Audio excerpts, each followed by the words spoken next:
नहीं कर रहे हैं ना, आप भी उनके बीच में बोल रहे थे, वो भी आपके बीच में बोल रहे हैं।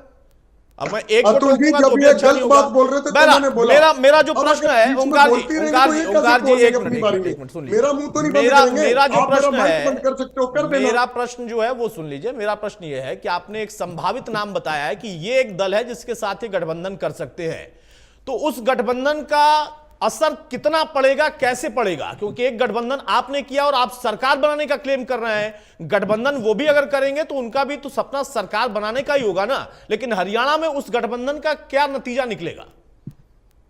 अतुल जी, बसपा का कैडर वोट है, इनेलो का भी कैडर वोट है। मैं मानता हूं 2019 में हमारे परिवार में जब टूट हुई, हमारे वोट में टूट हुई, लेकिन आज इनेलो का जो मेन कैडर वोट है वो वापिस आ चुका है।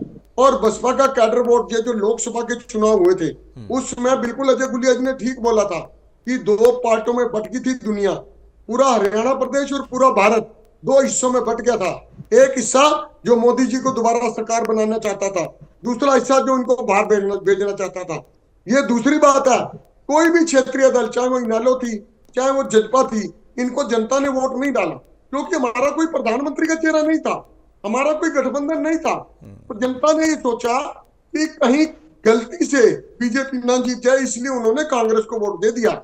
आज बसपा का वोट बैंक है, इसका मतलब तो ये हुआ ना ओंकार जी कि आज आप लोग भी मान रहे हैं कि हाँ, अगर लोकसभा के चुनाव में दो वर्गों में बंटवारा था और एक वर्ग चाहता था कि मोदी जी आए और एक वर्ग चाहता था ना आए, तो ज्यादा मेजोरिटी तो मोदी जी को लाने वालों की थी ना, उसका तो सम्मान होना चाहिए। उसको तो आप कहते हैं कि नहीं, विपक्ष ने बड़ी जीत हासिल कर ली है। अगर आंकड़ों के हिसाब से देखें तो फिर जो दूसरा वर्ग है जो मोदी जी को लाना चाहता था वो तो बड़ा वर्ग है, क्योंकि सीटें सबसे ज्यादा बीजेपी की हैं, उसको आप लोग मानेंगे नहीं। बहरहाल सियाग साहब, गठबंधन का अधिकार सबको है, मैं बार बार कह रहा हूं, उस पर कोई आपत्ति नहीं है। आपने भी लोकसभा में गठबंधन किया, एक सीट आपने आम आदमी पार्टी को दिया, लेकिन इस बार आम आदमी पार्टी भी 90 सीटों पर जा रही है। गठबंधन में जेजेपी भी आ सकती है, इनेलो आ चुकी है, तीसरी बार सरकार बनाने का दावा बीजेपी लगातार कर रही है और कह रहे हैं आपकी हवा आपके लिए। तो तीसरी बार जब बनेगी तब सियाग साहब, 2 सीट पे आएंगे, दो इनके साथ कोई हो गया। अरे भाई ओंकार जी, ऐसे नहीं, अपनी बारी में बोलेंगे और दूसरे के बारे में बोलेंगे आप, ऐसे नहीं सर, प्लीज। सियाग साहब, अपनी बारी में तो बोलते नहीं है, चुप रहते हैं। सियाग साहब, आपकी बारी में बोलूंगा। मैं बताना चाह रहा था, गठबंधन किसी भी दल वोट नहीं मिलता। अब जनता ने कांग्रेस के साथ गठबंधन का मन बना लिया है। और आप देखिए यहाँ हरियाणा में विधानसभा चुनाव में भी दो विचारधाराओं के बीच की लड़ाई है। वो विचारधारा कांग्रेस पार्टी और एक किसान कमेरा विरोधी पार्टी भारतीय जनता पार्टी है। अब वो जनता दोनों पार्टियों के बीच में तय करेगी कि किसको जिताना है। अब क्योंकि जेजेपी और इनेलो, अगर इनकी 2 सीट भी आती है हरियाणा में, तो दोनों ही पार्टियां ऐसी है, सबसे पहले भारतीय जनता पार्टी के साथ समझौता करेगी। वो हरियाणा की जनता समझ चुकी है। इसलिए कोई भी, चाहे किसान कमेरा वर्ग, ना ही तो इनेलो को वोट देने वाला है ना ही जेजेपी को। वो वोट सिर्फ हुड्डा साहब के नाम पे कांग्रेस पार्टी के सारा वोट जो है हरियाणा में लहर चली हुई है और जनता बदलाव का मन बना चुकी है। और जो मेरे अभी साथी विदु रावल जी वो बता रहे थे, चेक दिखा रहे थे, ये आपकी सरकार है जिसने पिछले 5 साल से किसान लगातार धरने पे बैठे हैं। आप उनका बीमा कराते हो फसलों का। सुनिए, आप 8,000 रुपए पर एकड़ लेते हो, लेकिन फसलों का फिर बीमा नहीं देते हो। 15,000 रुपए प्रति एकड़ कमीशन खाते हो। तो रावल जी, मैं बता रहा हूँ, सबसे अधिक आप 6,000 रुपए, मैंने आपकी बात को सुना, दुगना कर दिया। मैंने इंटरप्ट नहीं किया आपकी बात में, किसी भी बात। आंकड़े तो ठीक रखिए ना, मैं वही बता रहा हूँ, मैं वही बता रहा हूं। आज भी आप देखिए, किसानों के साथ जो बीमा किया इन्होंने, फसल बीमा, आज तक इन्होंने क्यों नहीं दिया बीमा का? 2-2, 3-3 साल का क्लेम रहता है। लोग आज भी आपने पूरे 10 साल में 1123 करोड़ दिए हैं, अभी तक हम 22,000 करोड़, आपसे 20 गुना अधिक दे चुके हैं। 22,000 करोड़ और 1100 करोड़ में कुछ तो अंतर होगा। कैसे बोल लेते हैं आप लोग? आप इंटरप्ट देखिए, मैं आपने जो ये बात बोलकर जिस तरह की बात कर रहे थे, करोड़ रुपए दिया आपने किसानों को, 1123 करोड़ से 1 रुपया ज्यादा दिया तो मुझे पकड़ लो। हम 22,500 होनी चाहिए राहुल साहब, खराबे का दे चुके हैं। क्या आप कहाँ खड़े, कहाँ से सोच रहे हैं? क्षमता भी रखिए थोड़ी, पढ़ा करो भाई, पढ़ा करो। थोड़ी केवल मुद्दा की रैली से क्षमता सीधा रखो। डिबेट में बताया करो। बीच में इंटरेस्ट करने कोई अच्छी बात नहीं है। 22,500 करोड़ आपने जो बात रखी हमने आपसे 20 गुना ज्यादा दे चुके हैं, 20 टाइम्स ज्यादा। आप सुनना ही नहीं चाहते। आप बोलिए, मुझे कोई दिक्कत नहीं है। आप गलत आंकड़ा दे रहे हैं। जनता तक सच्चाई आप छुपा नहीं सकते। जनता को सब पता है आपने किसानों के साथ क्या किया था। किसानों के साथ किस तरह से आपने नहीं, आपने किस तरह से 2 रुपए के चेक को दिए थे, जो लाठियां बरसाई थी, आपने कोई वर्ग नहीं छोड़ा जिसको परेशान नहीं किया। पुत्र हरि सिंह किसान नहीं है क्या? आप किसानों से आपको इतनी दुश्मनी क्यों है? मेरी बात का जवाब आपको। अच्छा, दुश्मनी हमें है और 2 रुपए का चेक आप दिया करते थे। दुश्मनी हमें है और एक भी फसल का दाना आप नहीं खरीदा करते थे। आप लोगों ने पोर्टल पे मेरी फसल मेरा ब्यौरा आप क्यों लेते हो? हमने मंडी में किसी की फसल नहीं रोकी। कहने से दुश्मनी नहीं होगी। किसान की फसल आई है, ये केवल दास की सरकार की किसान हिम्मत बनी है। आपने किसान की जमीन राजस्थान में फसल जो भी मंडी में आई, हमने हमारे यहाँ पर ये पोर्टल की सरकार बंद आपने 19,500 एकड़ की सरकार को 5500 किसानों की कुड़क करवाई है अशोक गहलोत की सरकार में। कहाँ खड़े हैं? 1200 किसान आत्महत्या कर चुके हैं 1 साल में कर्नाटक में। ठीक है। अजय गुलिया कुछ कहना चाहते हैं और ओंकार सिंह साहब फ्रेम से जा चुके हैं भाई, उनका विंडो हटाइए। आप किसानों की बात कर रहे हो, मुझे हैरानी होती है। ठीक है, अजय गुलिया कुछ कह रहे हैं आप? अजय गुलिया विदु भाई हो गया, विदु भाई एक करके प्लीज, इतना लंबा हो नहीं। हाँ, अजय गुलिया कुछ कह रहे हैं आप? अजय गुलिया बेशर्मी से कुछ नहीं किया किसान के लिए। एक काम बताओ अजय गुलिया प्लीज, विदु भाई प्लीज एक मिनट। योगेश जी आपसे भी कह रहा हूँ, विदु रावल आपसे भी कह रहा हूँ, दोनों लोग शांत हो जाइए। अजय गुलिया कुछ कह रहे हैं आप?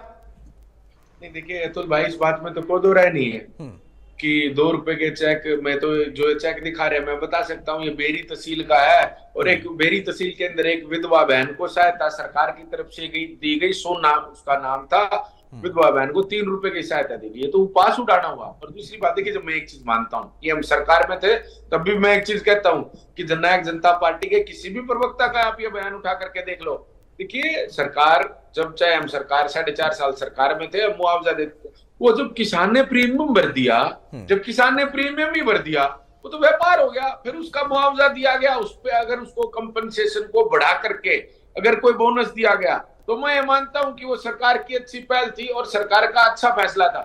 अदरवाइज जब किसान ने पैसे दे दिए, अपना फसल का बीमा करा लिया और फिर उसको कंपनसेशन दिया जा रहा है, अब बोनस का तो उसको आप ये कह सकते हैं, क्लेम कर सकते हैं कि ये सरकार का अच्छा फैसला था, लेकिन आप कंपनसेशन का कैसे क्लेम करेंगे? कंपनसेशन तो उसका राइट बनता है, उसने कानूनन आपसे सरकार के द्वारा चिन्हित एजेंसी से वो कराया है। राहुल के कहने से क्या होगा? मैं जवाब दे देता हूँ। मना कर सकते हैं क्या इस बात से? मैं जवाब दे देता हूँ। नहीं, तो अगर आपने उसने बीमा कराया, उसके अलावा अगर सरकार सहायता दी, उसका तो क्लेम करोगे ना। अब बाकी किस चीज का क्लेम करोगे? जवाब तो नहीं दे पाए। ठीक है अजय गुलिया, इसका मैं जवाब ले लेता हूं, फिर मैं वापस आपके पास ही लौटूंगा। मेरा सवाल यह है कि योगेश सियाग ने, अजय गुलिया, योगेश सियाग ने एक सवाल और भी पूछा था। उनका यह कहना था कि अगर आपकी 1 या 2 सीटें भी आ गई ना, तो भी आप लोग जाओगे बीजेपी के साथ ही। इसका क्या जवाब है? इसका जवाब यह है कि राज्यसभा में बहुमत होने के बाद भी बीजेपी द्वारा समर्थित उम्मीदवार कार्तिकेय शर्मा जब अगर जीत जाता है, तो ये समझने की बात है हरियाणा प्रदेश को कि भूपेंद्र हुड्डा किसके साथ है। ये समझने की जरूरत है हरियाणा प्रदेश को। आप तो प्रत्यक्ष तौर पर थे ना, आपने सांसद जी का नाम लिया, बिल्कुल सही बात है, लेकिन आप तो प्रत्यक्ष तौर पर सरकार में साथ में गए थे। कोई पीछे से गया है, कोई अलग से गया, उस पर सवाल आप उठाएंगे और अपने पर नहीं उठाएंगे। कांग्रेस का समर्थन कहाँ है, ये हरियाणा प्रदेश को समझने की जरूरत है भाई। तो आप ये मानते हैं ना कि अगर आपकी भी सीटें आ जाती हैं तो बीजेपी के साथ भी आप जा सकते हैं, आप ये मानते हैं ना? नहीं, मैं इस बात को जरूर मानता हूं। देखिए, आदमी भविष्य तो कोई देख नहीं सकता, लेकिन भारतीय जनता पार्टी, अरे भविष्य में कहां जाना है ये तो देख सकते हैं ना, या उसके बारे में चर्चा तो कर सकते हैं ना।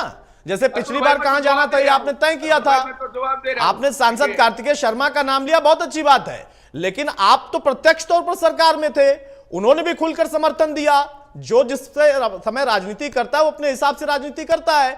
आप ये मानिए ना कि अगर आपकी मान लीजिए 5 सीटें 10 सीटें आ जाती हैं, तो आप भी हो सकता है बीजेपी के साथ या कांग्रेस के साथ चले जाएंगे सरकार में रहने के लिए। हरियाणा का फायदा हुआ, हरियाणा पेंशन 3100 रुपए पेंशन हुई, किसान के खाते में सीधा पैसा गया, 50% महिलाओं को अजय भाई इधर उधर घुमा क्यों रहे हो आप? अजय गुलिया, अरे अजय गुलिया सीधा सवाल किया है कि अगर आपकी 5-10 सीटें आ जाती हैं तो भी आप जिसकी भी सरकार बनेगी उसके साथ चले जाएंगे ना सेवा करने के लिए सत्ता में? नहीं, देखिए भारतीय जनता पार्टी के साथ दोबारा गठबंधन होना कठिन, मैं समझता हूं कि बहुत ही विपरीत परिस्थिति कठिन है, नामुमकिन है। अभी से क्लॉज मत लगाइए, अभी कहा कठिन और फिर कह रहे हैं बहुत विपरीत परिस्थिति में जा भी सकते हैं। सारे क्लॉज आप ही लगाएंगे। 10 सीटें आने के बाद सरकार में जाएंगे, 4.5 साल सरकार में रहेंगे और फिर वहां से चले आएंगे, फिर उन पर आरोप लगाएंगे, फिर कहेंगे नहीं कठिन परिस्थिति में हो सकता है जाना भी पड़ सकता है, चले जाएंगे। नहीं, आरोप कहां? देखिए अतुल भाई, मैं एक चीज स्पष्ट कर देता हूं, हम लोग 4.5 साल सत्ता में रहे, आज बेशक हमारे रास्ते अलग, हम चुनाव लड़ेंगे, लेकिन जो सरकार में रहते हुए साथ रहते हुए हमने फैसले लिए, हरियाणा प्रदेश को उसका लाभ हुआ, चाहे वो किसान वो सरकार का फैसला था, वो जेजेपी का नहीं था, और सरकार में अभी आप फिलहाल नहीं है तो सरकार का ही फैसला माना जाएगा। बहरहाल विधु रावल जवाब देंगे आप? हाँ, देखिए समय समय पर सरकार ने बहुत अच्छे कदम उठाए, जेजेपी को पूरा अधिकार है अपने श्रेय उसमें से लेने का, पूरा अधिकार इसलिए है क्योंकि वो सरकार का हिस्सा था। और मैं यहाँ पर ये भी इतना कृतज्ञता जरूर दिखाऊंगा कि इन्होंने सरकार के फैसलों में कभी रोड़ा भी नहीं अटकाया, हालांकि इनके द्वारा इनके ब्रेन चाइल्ड नहीं थे ये सब। मसलन आज फसल बीमा को लेकर जेजेपी के प्रवक्ता ने बहुत बार एक सवाल को उठाया, कई बार उठाया, मैं तो प्रार्थना कर रहा था मुझे उत्तर देने का अवसर। ये फसल बीमा जो योजना है ना, ये स्वर्गीय अरुण जेटली जी के ब्रेन चाइल्ड है। अटल जी ने एक स्वप्न देखा था, उसको मूर्त रूप में स्वर्गीय अरुण जेटली जी जब वित्त मंत्री थे मोदी जी की सरकार में उन्होंने शुरू किया। पायलट प्रोजेक्ट के तौर पर हम हरियाणा में लेकर आए, हमने उसको सफल बनाया, पूरे हिंदुस्तान में चली। लेकिन एक बात आप याद करो, इतिहास के पन्ने जो है पलट कर देखो, क्या जेजेपी जो उस समय नैलो का पार्टी थी उसने हमारा समर्थन किया था? क्या सड़कों पर किसानों को लेकर उकसाकर उनके विरोध नहीं करवाया था?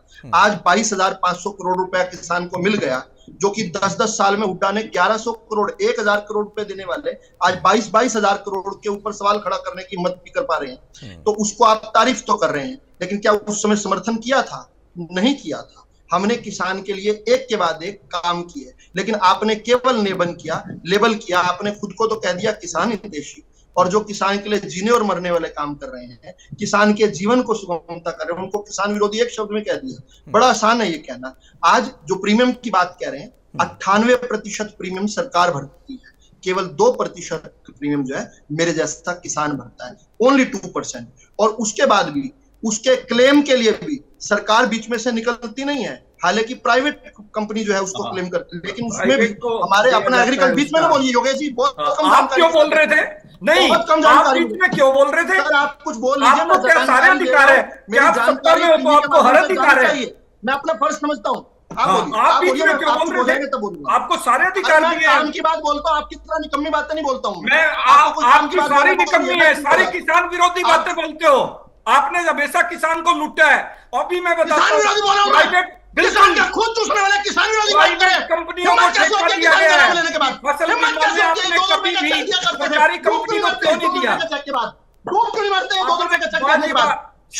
कंपनी को क्यों नहीं दिया? किसान विरोधी सरकार के 8,000 रुपए 6,000 रुपए जनता का पैसा जाता है उसमें, वो किसान नहीं है। अभी तक भी आपने मैं भी बोल सकता हूँ, जो पिज्जा बर्गर वाले वो किसान है, जो खेत में आत्महत्या कर रही वो किसान नहीं है।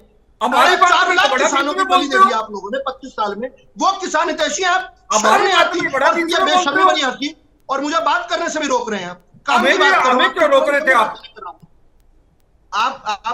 योगेश भाई हो गया, आप लोगों ने काफी गर्मा गर्म बहस कर ली। अब जरा मुद्दे पर आ जाते हैं। योगेश याग और विधु रावल हो गया। आप अपने तरीके से जितना बहस कर सकते थे कर चुके हैं। अब मेरे सवाल पर आइए। विधु रावल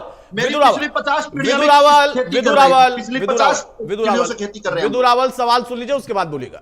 मेरा सवाल यह है कि गठबंधन करने का आपको भी अधिकार है, किसी और पार्टी को भी अधिकार है, लेकिन अब मूल प्रश्न यह है कि अगर जेजेपी किसी गठबंधन में जाती है तो एक नाम तो ओंकार सिंह साहब बता के गए हैं, लेकिन दूसरे कोई नाम की संभावना है भी क्या? और अगर उनके साथ ये जाते हैं तो ये किसके लिए फायदेमंद या किसके लिए नुकसानदेह होंगे? क्योंकि कांग्रेस दूसरा आरोप भी लगा रही है कि ये दोनों गठबंधन वाले दल जो कि एक कर चुके हैं और एक करेंगे, ये दोनों अगर फायदा पहुंचाएंगे तो बीजेपी को ही पहुंचाएंगे, कांग्रेस के वोट काटेंगे। देखिए, अपने स्वार्थ के लिए तर्क गढ़ सकते हैं सभी लोग। जैसे मैं अभी किसान विरोधी और किसान हितैषी वाली डिबेट में बता रहा था, कुछ नहीं किया लेकिन फिर भी किसान हितैषी बने फिरते हैं, सब कुछ कर दिया फिर भी किसान विरोधी बोलते हैं। इसी प्रकार से गठबंधन में भी यही मामला है। कल मैं आपके चैनल पर ही मुकेश राजपूत जी की डिबेट में थे रात को। इंडियन नेशनल लोकदल के प्रवक्ता ने कहा, लास्ट में जब ज्यादा कुरेदा गया, उनके रजत पंजेटा ने कहा, जो अभय सिंह को मुख्यमंत्री बनाएगा हम उसके साथ कभी भी गठबंधन कर लेंगे, चाहे वो बीजेपी हो चाहे कांग्रेस हो। ये बात कल आपके टीवी पर उन्होंने बोली है। तो ये केवल अवसरवादी स्वार्थ के कारण है। हम 1953 में जनसंघ से लेकर आज तक जो है हम अपनी कमिटमेंट पे खड़े रहे और देश की जनता ने हमें प्रमाणित किया और हमें पुरस्कार दिया इस बात का। हमने कठिन रास्तों से निकलकर सत्ता तक पहुंचे हैं, इसलिए स्थायी तौर पर सत्ता पर हैं। जब इंडियन नेशनल लोकदल सत्ता में आई थी तो सीधा 9 सीटों पर आ गई थी, अगली बार चुनाव लड़ा था 2005 में, और तब से अब तक 20 साल में इनको देखना भी पसंद नहीं करते लोग। कांग्रेस जब सत्ता में आई तो सत्ता से जब गई तो तीसरे नंबर का दल बन गई, और अब भी तीसरी बार भी ये जो है झूठ की बातें, लंबे लंबे शेखी बगाड़ने से अलावा कुछ नहीं कर पा रहे हैं। अब भी जो है 5 सीटें बड़ी मुश्किल से झूठ का प्रचार, खटाखट झूठ का प्रचार करके 1 लाख रुपए की रिश्वत के जो है लालच देने के बाद भी 5 सीटों से अधिक नहीं ले पाए। ये बड़ी कामयाबी है और मैं इस जनता को सलाम करता हूं, इस जनता को प्रणाम करता हूं, जो जनता इन झूठों की बात नहीं मानती है। अपने विवेक से भारतीय जनता पार्टी जो ट्राइड, टेस्टेड और सिलेक्टेड है, ऐसी पार्टी को लगातार स्नेह, प्रेम और आशीर्वाद देती है। ऐसी जनता जो है देश के लोकतंत्र को मजबूत करती है। ठीक बात है। जो छोटे ओमकार जी एक छोटा काउंटर, आपका फाइनल कमेंट। सवाल बहुत सारे थे, लोकतांत्रिक अधिकार पर कोई आपत्ति नहीं है, लेकिन गठबंधन में अगर जाते हैं तो फायदा क्या? अरे इनसे ज्यादा अवसरवादी कौन होगा? इन्होंने कांग्रेस मुक्त करने के बजाय कांग्रेस युक्त बीजेपी कर दी। आज हरियाणा में आधे से ज्यादा बीजेपी वाले इनेलो के हैं और रहे हुए कांग्रेस के हैं। ये अवसरवादी का एक बात करते हैं। आज हरियाणा प्रदेश इनको सबक सिखाने वाला है। 2009 में इनकी 2 सीट थी और 2024 में वापस 2 पे आके टिकेंगे। हाँ, कांग्रेस की बात करूंगा। कांग्रेस जो अति उत्साहित हो रही है हरियाणा में, कांग्रेस को तो वो हाल होगा जो गुजरात में आम आदमी पार्टी ने किया। कांग्रेस के आधे हिस्से वोट आम आदमी पार्टी ले जाएगी